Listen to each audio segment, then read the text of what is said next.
100 ఏళ్ల క్రితం క్రైస్తవ వ్యవస్థ మీద 100 ఏళ్ల క్రితం ఉన్నత వర్గాల ప్రభావమే ఉన్నది. వాళ్ళు ప్రచారకులు, వీళ్ళు భక్తులు, అంతే. వాళ్ళు ప్రచారకులు, వీళ్ళు భక్తులు. ఇప్పటికీ 100 ఏళ్ల తర్వాత చరిత్ర చెప్తున్నా నేను. పేర్లు 100 ఏళ్ల తర్వాత చరిత్ర చెప్తున్నా, వాళ్ళ పేర్లు. ఇప్పుడు చూడండి, చౌత ఈ తెలుగు నేలను క్రైస్తవ మత ప్రచారాన్ని 99% ప్రభావితం చేసే పెద్ద పెద్ద ఫాదర్ల పేరు, పాస్టర్ల పేరు, బ్రదర్స్ పేరు మీకు చదివి వినిపిస్తా. ఇలా ఒక్క దళితుడి పేరు చెప్తే నేను 100 ఏళ్ల క్రితం 4 పేరు చెప్పాను. 100 ఏళ్ల తర్వాత 10 మంది పేరు చెప్తా. ఒక్కసారి ఆ 10 మంది పేర్లు వినండి. బ్రదర్ అనిల్ కుమార్, వైఎస్ రాజశేఖర్ గారు అల్లుడు. బ్రదర్ అనిల్ కుమార్, వైఎస్ రాజశేఖర్ గారు అల్లుడు. చాలా గొప్ప ప్రచారకుడు, బ్రాహ్మణ్. ఓకే, ఆయన పెద్ద ప్రచారకుడు అని చెప్పి మా బ్యాచ్, ఆయన గొప్పోడు, గొప్ప ప్రచారకుడు అని చెప్పి వీళ్ళు వెళ్తారు. అక్కడ దాకా ఎదగరు వీళ్ళు, కానీ ఎక్కడికి వెళ్తారు? ప్రచారకుడు ఎవరు అని. ఇప్పుడు మీరు చూడండి, ఒకే చోట ఉండి 100 చోట్ల వీడియో, అది కెమెరాలు పెడతారు. ఏంటిది అది? డిజిటల్కి సంబంధించిన పెట్టి లక్షల మందిని ప్రభావితం చేసే బ్రదర్ సతీష్ కుమార్, లక్షల మందిని ప్రభావితం చేసే బ్రదర్ సతీష్ కుమార్, ఓసీ కాపు. ఓకే, ఓసీ కాపు. బ్రదర్ కేఏ పాల్, ప్రపంచ సువార్థికుడే, మనందరూ తెలుసు. ఇక్కడ నుంచి ప్రపంచ దేశానికి ప్రభావితం చేసే వ్యక్తి, Kapu. Okay, brother John Wesley, brother Rajahmundry కేంద్ర జాన్ వెస్లీ, ఇతను మన మంగళి సోదరుడు, చాలా ప్రభావితం చేస్తున్నాడు, BC. Vijay Paul Reddy, brother Vijay Paul Reddy, చాలా ప్రభావితం చేస్తున్నాడు. జయప్రకాష్ పాల్, బ్రాహ్మణ.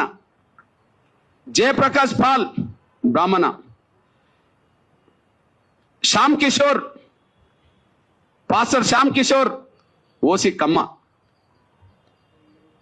ఓకే, ఓసి కమ్మ. Stephen Paul, pastor PJ Stephen Paul, OC,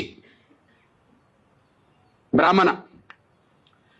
ఓసన్న మినిసిస్ జాన్ వెస్లీ, కాపు. Pastor Shalem Raj, BC. Pastor Shalem Raj, BC. మా దళితుడు ఎక్కడున్నాడో నాకు అర్థమవుతలేడు. వీళ్ళు ఈ తెలుగు నేల మీద క్రైస్తవ మత ప్రచారకులుగా వాళ్ళు దేశంలో అంతర్జాతీయ స్థాయిలో పేరు తెచ్చుకుంటున్నారు.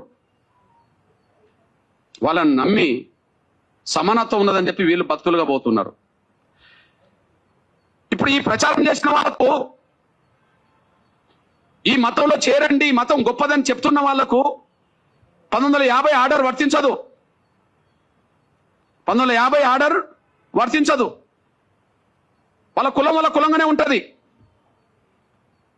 వాళ్ళ కులం వాళ్ళ బ్రాహ్మణ కులమే, వాళ్ళు ఓసీలే. వాళ్ళ కమ్మ కులమే, వాళ్ళు ఓసీలే. మా మంగళ సోదరుడు బీసీనే, కాపులు ఓసీనే అక్కడ కదా, కమ్మ వాళ్ళు ఓసీనే. ఈ ఆర్డర్ వాళ్ళకేం వర్తించదు. ఎవరైతే క్రైస్తవ మతం చాలా గొప్పదని ప్రచారం చేసి దూసుకెళ్తున్నారో, పేరు తెచ్చుకుంటున్నారో, ప్రతి ఆదివారం, శనివారం, శుక్రవారం ప్రతిరోజు ప్రార్థన పేరుతో దశమభాగం తీసుకుంటున్నారో, ప్రార్థనల పేరుతో దశమభాగం కోరుతున్నారో, అసలు దశమభాగం ఇవ్వకపోతే కూడా దేవుడు అంగీకరించాడని చెప్పి మళ్ళీ భయభ్రాంతులు గురి చేస్తున్నారో, వాళ్లకు ఈ ఆర్టికల్, ఈ రాష్ట్రపతి 1950కి సంబంధించిన ఆర్డర్ వర్తించదు. ఆర్డరు మేము గొర్రెలేం కదా, వర్తిస్తాయి. దళితులు వాళ్ళు గొర్రెలాగా భావించుకుంటారు. వాళ్ళకి వీళ్ళకి వర్తిస్తుంది ఆర్డర్, వాళ్ళకి వర్తించదు. మీరు చెప్పండి, ఇది వివక్ష కాదా? అసలు ఆర్డర్ రాజ్యాంగ విరుద్ధం అన్న నేను. ఆర్టికల్ 14కు 15కు విరుద్ధం, సమానత్వ స్వేచ్ఛకు విరుద్ధం, ఆర్టికల్ 25కు విరుద్ధం, మత స్వేచ్ఛకు విరుద్ధం. అంటే బ్రాహ్మణులు మాత్రం క్రైస్తవ మతం పుచ్చుకోండి అంటే ప్రచారం చేయవచ్చునా? కాపులు, కమ్మోళ్ళు, రెడ్డోళ్ళు క్రైస్తవ మతం పుచ్చుకోండి, ఇందులో గొప్ప ధర్మం ఉంటే ప్రచారం చేయవచ్చునా? దశమ భాగం పేరుతో వాళ్ళు బాగా వెనుకేసుకోవచ్చునా? దళితులు మాత్రం మతం మార్చుకుంటే వాళ్ళు ఎస్సీలు కాకుండా పోతారా? బ్రాహ్మణులు అయినప్పుడు, క్రైస్తవ మతం పుచ్చుకున్న వాళ్ళు బ్రాహ్మణులుగానే ఉన్నప్పుడు వాళ్ళు ఓసీలు అయినప్పుడు, క్రైస్తవ మతం పుచ్చుకున్న వాళ్ళు కమ్మోళ్ళు అయినప్పుడు వాళ్ళు ఓసీలు అయినప్పుడు, కాపులు ఓసీలు అయినప్పుడు, ఓసీలుగా ఉన్నప్పుడు, రెడ్లు ఓసీలుగా ఉన్నప్పుడు వాళ్ళకి ఈడబ్ల్యూఎస్ రిజర్వేషన్ వర్తిస్తున్నాయి కదా, వాళ్ళకి ఈడబ్ల్యూఎస్ రిజర్వేషన్ వర్తిస్తున్నాయి కదా. ఇప్పుడు ఎస్సీ ఎస్టీ యాక్ట్ వీళ్ళకి వర్తించదు, రేపు రిజర్వేషన్ వర్తించవద్దు అని అంటుండ్రు కదా. ఎస్సీ యాక్ట్ వర్తించదు, రేపు రిజర్వేషన్ కూడా వర్తించవని మీరు తీర్పులు చెప్పారు కదా ఆర్డర్ పట్టి. అంటే వాళ్ళకు రిజర్వేషన్ కూడా వర్తించవచ్చునా? వాళ్ళ కులహోదాగానే ఉండాలనా? వాళ్ళ కులహోదాగా ఉండాలి. వాళ్ళ బ్రాహ్మణులు ఓసీ హోదా ఉండాలి. వాళ్ళు క్రైస్తవ మతం పుచ్చుకున్నా ప్రచారం చేసినా వాళ్ళ ఓసీ హోదా పోతలేదు, వాళ్ళ బ్రాహ్మణ కులం హోదా పోతలేదు, కమ్మల హోదా పోతలేదు, రెడ్ల హోదా పోతలేదు, కాపుల హోదా పోతలేదు. చివరికి మా బీసీలు కొంతమంది ప్రచారకులు మత ప్రచారకులు అవుతే వాళ్ళ హోదా బీసీలు గాని మంగళగానే ఉంటది. ఇక్కడ దళితులు మాత్రం మా మీద వివక్ష ఉన్నది నిజమే కదా, పోనీ మతం మార్చుకుంటా అంటే పోతా అని చెప్పి నమ్మిపోతే ఎస్సీ హోదా రద్దు చేస్తారా? ఇది వివక్ష కూడిన ఆర్డర్ కాదా? ఇది రాజ్యాంగ విరుద్ధం కాదా? ఇది వివక్ష కూడిన ఆర్డర్ కాదా? ఇది రాజ్యాంగ విరుద్ధం కాదా? మా మీద రుద్దుతారా? మేము ఏం తినాలి, మేము ఏ విశ్వాసం కలిగి ఉండాలని మా మీద రుద్దుతారా?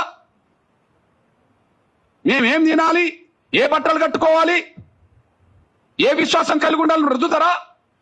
ఆ రుద్దడం అనేది రాజ్యాంగ విరుద్ధం కాదా?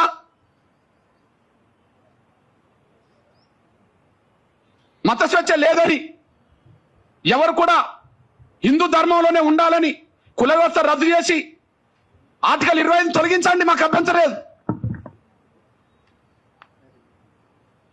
మత స్వేచ్ఛ వద్దు, అందరూ హిందువులుగానే ఉందాం, అందరూ సనాతన ధర్మం విశ్వసిద్దాం, అందరూ హిందువులుగానే ఉందాం, సనాతన ధర్మాన్ని విశ్వసిద్దాం. కుల వ్యవస్థ ఉండదు, కులాన్ని రద్దు చేస్తున్నామని చెప్పానండి. దాని ద్వారా మెజార్టీ ప్రజలు ఆర్టికల్ 25 ఉన్నా లేకపోయినా దాన్ని పట్టించుకోరు. మనకి ఇక్కడ అందరికీ స్వేచ్ఛ ఉంటే, అందరికీ గౌరవం ఉంటే, ఈ మత విశ్వాసాల్లో హిందూ ధర్మంలో లేదా సనాతన ధర్మంలో ఏదో ఒక లోపం లేకపోతే, కుల వ్యవస్థను సమర్థించే వ్యవస్థ లేకపోతే ఇన్ని ఎందుకు వస్తాయి? మనం విస్తరించలేకుండా పోయినాం, కానీ వాళ్ళు విస్తరించుకుంటూ ఇక్కడికి వచ్చేశారు. ఆ విస్తరించేటప్పుడు అది కరెక్ట్ మంచిది అని చెప్పి ప్రచారం చేసింది అగ్రకులాల క్రైస్తవ ప్రచారకులే.